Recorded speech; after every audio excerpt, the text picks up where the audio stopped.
اهلا بيكم مره تانية في حلقه جديده. النهارده هنتكلم عن موضوع مهم جدا، وهو ايه افضل طرق الاستثمار للفلوس لو انا معايا فلوس في ايدي وعايز استثمرها. استثمر فلوسي في ايه بالظبط؟ تمام. الحلقه دي مهمه، وفي كذا حد عنده على القناه طلبها مني. يا ريت اللي بيشوف الحلقه اول مره اشترك في القناه، سبسكرايب للقناه، ولايك وشير للفيديو. عندنا في كذا وسيله للاستثمار. تمام. عندنا اول حاجه عندنا اذون الخزانه، في عندنا كمان شهادات استثمار 3 سنين، في عندنا العائد الحسابات التوفير سواء فايدة شهرية أو فايدة سنوية على حسب ما احنا عايزين، في اللي هي الدولار، في طبعا الدولار، وفي اللي هو الكينج اللي أنا شايفه بتاع الادخار كله هو الذهب حاليا. طيب، هنقسم فترات الاستثمار بتاعتنا كده يعني ببساطة لفترات معينة. يعني ايه؟ أنا مثلا معايا فلوس وعايز استثمرها في حاجة أقل من سنة، وفي واحد تاني معاه فلوس عايز يستثمرها لمدة سنة، يعني عايز هو مش عايزها لمدة سنة. وفي اللي عايز فلوسه لمدة سنة، يستثمر فلوسه لمدة سنة بس عايز عائد شهري، يعني عايز كل شهر ينزل له مبلغ. وفي كمان اللي عايز يستثمر فلوسه من سنة لمدة 3 سنين، طبعا اللي هي أزيد من سنة لغاية 3 سنين. وفي اللي عايز يستثمرها لمدة اللي هو يبقى مجمد فلوسه، أو اللي عايز يستثمرها برضه إن هو عايز منه عائد شهري. تمام.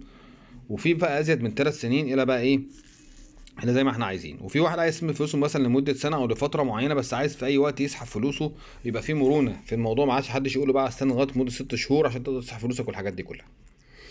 ده كده يعني معظم ال يعني وسائل الاستثمار او الفلوس اللي احنا عايزين نستثمرها في اللي بتمر مع معظم الناس. طيب، لو احنا من سنه لاقل، لو احنا اقل من سنه هنعمل ايه؟ عندنا اذون الخزانه. من سنه لاقل عندنا اذون الخزانه، الفايده بتاعتها في اقل من سنه الفايده بتاعتها كويسه جدا والعائد بتاعها كويس. في عندنا بيبقى فيها طبعا فايده في اذون الخزانه لمده 3 شهور و6 شهور و9 شهور وسنه. تمام. اقل من سنه يبقى اذون الخزانه على طول. الفايده بتاعتها تقريبا بتوصل حاليا في اخر اصدار ليها 21% وكسور. تمام. مع فرق طبعا اللي هو ما بين 3 ل 6 ل 9 بيبقى في فرق بسيط جدا في الارباح، ده بعد الضريبه طبعا. تمام. ودي افضل حاجه للاستثمار للفترات اللي هي اقل من سنه، اذون الخزانه. تمام. موجوده في كل البنوك، وممكن تروح تستعمل يعني تشتري اذون الخزانه. وافضل بنكين عشان ما بياخدوش عموله على اذون الخزانه هما البنك الاهلي ومصر. تمام كده. طيب، لو انا عايز لمده سنه، طبعا بعد اصدار الشهادات الاخيره اللي صدرت من البنك الاهلي ومصر في اللي هي السنه 23% ونص وال 27%، اصبح طبعا الاثنين دول افضل وسائل الاستثمار. تمام. في لمده سنه بالنسبه للاثنين. طبعا لو انا مش عايز فايده يبقى 27% افضل. لو انا عايز فايده يعني شهريه تنزل لي يبقى 23% ونص، عشان دي بتنزل فايده شهريه. تمام. في كمان وسيله تانية، لو انا عايز مرونه في لمده سنه، انا عايز ان انا اسحب فلوسي في اي وقت، لان طبعا الشهادات لو انا عملتها ما ينفعش ارجعها قبل 6 شهور. طب انا عايز ان انا احط فلوسي في حساب او في بنك، والبنك ده انا عايز في اي وقت اقول لهم يا جماعه انا عايز فلوسي يجيبهم لي وبالفايده بتاعتهم. في عندنا حسابين توفير، انا بشوف ان افضلهم في كذا حساب طبعا. افضلهم حساب التوفير اللي موجود في البنك العربي الافريقي. كان بدأ الحساب ده ب 20% تقريبا، وحاليا بدأ ان هو ايه يعني يقل شويه الفايده، ممكن توصل 18% اخر رقم انا سمعته. تمام. وفي حسابات توفير في البريد المصري. الاتنين دول بيتميزوا بالمرونه، ان ممكن في اي وقت اسحب فلوسي، وفي نفس الوقت ليهم فايده بشكل مستمر اللي هو شهريه تقريبا، ممكن بتبدا من شهر وهكذا على حسب الدوريه اللي حضراتكم بتختاروها. ماشي. والاتنين بتقدر تسحب فلوسك في اي وقت، وبتدي فايده عاليه في الفترات اللي هي اقل من سنه، ولمده سنه كمان. تمام. ده كده حسابات التوفير لو انا عايز حاجه مرنه ما تلزمنيش ان انا اقعد 6 شهور عشان استرد فلوسي. طيب، بعد بقى من سنه 3 سنين عندنا الشهادات 19% اللي موجوده، اللي هي النوع الثاني، الاستثمار الثاني احنا اتكلمنا فيه، اللي هو الشهادات اللي هي ال3 سنوات اللي موجوده 19%، سواء موجوده في بنك مصر او موجوده في الاهلي. تمام. دول افضل استثمار للمده من سنه 3 سنين، ممكن استثمر فلوسنا فيهم وبتدي عائد شهري اللي هو 19%، متميز، وبتبقى عشان خاطر الناس اللي محتاجه ان هي تاخد عائد شهري بشكل مستمر. تمام. لو انا عايز اجمد فلوسي لمده 3 سنين عندنا حلين برضو. في حل تاني اللي هو الذهب. طبعا الذهب هو طبعا يعني لو احنا عملنا حسبه بسيطه كده، الناس اللي اشترت الذهب مثلا على سبيل المثال ب 100,000 جنيه اول سنه 2023، قفلوا اخر السنه ال 100 دول بقوا 200.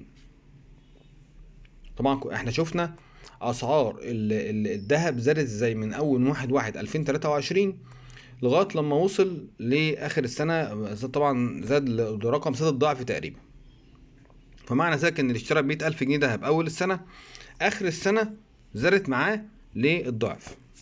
تمام. ده لو انا مش عايز فايده. اما لو انا عايز فايده، عندنا اتنين، عندنا حتتين في اللي هي في الثلاث سنين. عندنا عائد الحساب التوفير اللي هو ده طبعا بيدي فايده شهريه، وعندنا العائد اللي هو الثلاث سنين 19%. دول الاتنين دول معانا نقدر ان احنا نستخدمهم في لو انا محتاج فايده شهريه. تمام كده. طيب نتكلم بعد كده على لو احنا عايزين نستثمر فلوسنا في حاجه فوق الثلاث سنين بقى الخمس سنين. مفيش عندنا الا الكينج بتاع الاستثمار حاليا وهو الذهب. الذهب توقعاته السنه دي ان هو يوصل ل 5000 جنيه في الجرام، ده مش كلامي لوحدي، كذا حد اتكلم عن الموضوع. وانا بقول لكم لو استمرت الحروب الدوليه الاقليميه اللي موجوده حاليا في سواء في جوه الشرق الاوسط او بره كمان على المستوى ده، وهي هتستمر، لان الموضوع فيه تصعيد كل يوم عن اليوم اللي قبله.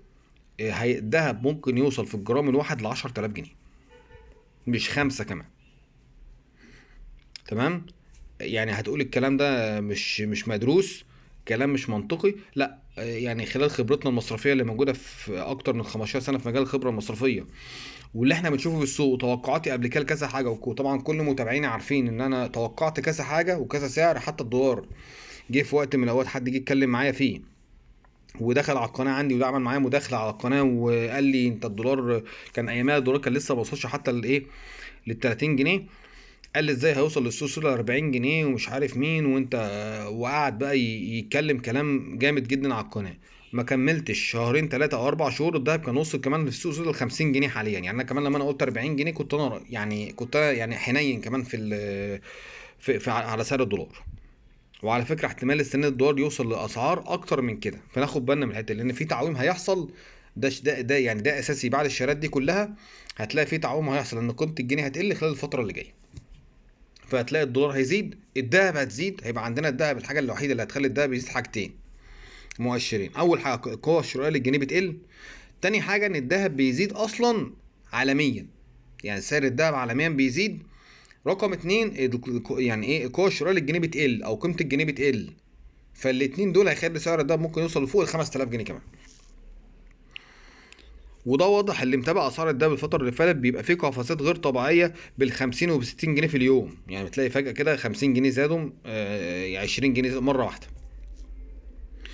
فالاستثمار فترات الطويله للذهب ماشي. طب بعض الناس تقول لي انت ما جبت سيره الدولار ليه؟ الدولار انا شايف ان هو نفسه قصير السنه دي. الناس اللي معاها دولارات ماشي، هو الدولار كويس بس يعني هطلب منهم خدوا بالكم كل شويه خشوا استفسار، يعني بمعدل كل اسبوع اسبوعين خشوا اطمنوا على سعر الدولار. لان الدولار ده انا متوقع ان في سنه 2024 بسبب اسباب سياسيه، ودي واضحه قوي طبعا، نتيجه حاجتين. نسبة كبيرة جدا من الفلوس والاقتصاد الامريكي اتصرف بشكل كبير جدا على الحرب في اسرائيل وفلسطين. تمام. فطبعا الفلوس دي كلها بتتخصم من الميزانيه بتاعتهم، وده هيأثر عليهم في اضطرابات داخليه جدا في البلدين سواء في اسرائيل وفلسطين، في اضطرابات سياسيه موجوده عندهم اصلا. تمام. في الاحزاب السياسيه بتاعتهم وجوه المجالس وكلام من ده كله. ده هيأثر طبعا على الاقتصاد. في مجموعه من المقاطعات حصلت الفتره اللي فاتت في بعض الدول العربيه من المنتجات الامريكيه. وطبعا احنا كلنا شايفينها وحسينا وشايفين ان قدامنا ان في مقاطعات لبعض المنتجات. ده هيأثر طبعا على الاقتصاد بتاعهم على المدى البعيد. فتوقع كمان ان امريكا بدأت تعادي كذا جهة، وده مش حلو.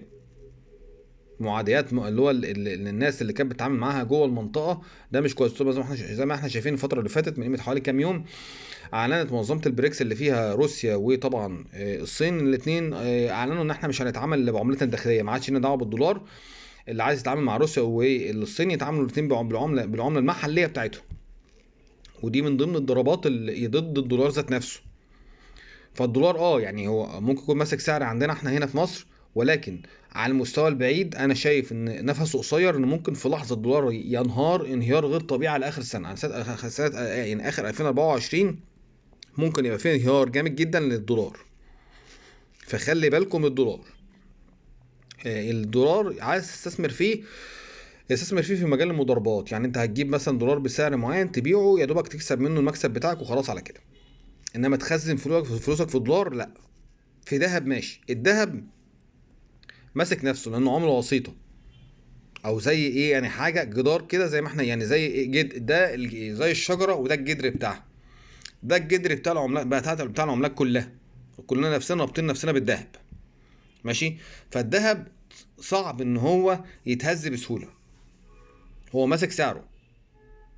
ماشي. اما بالنسبه للدولار، بسبب الاتجاهات السياسيه اللي موجوده حاليا في امريكا، ممكن الدولار يقع في اي لحظه. ومش على فكره مش هيقع مثلا في شهور، ده ممكن تلاقيه مثلا في اسبوع بالكتير الدولار يبقى في الارض.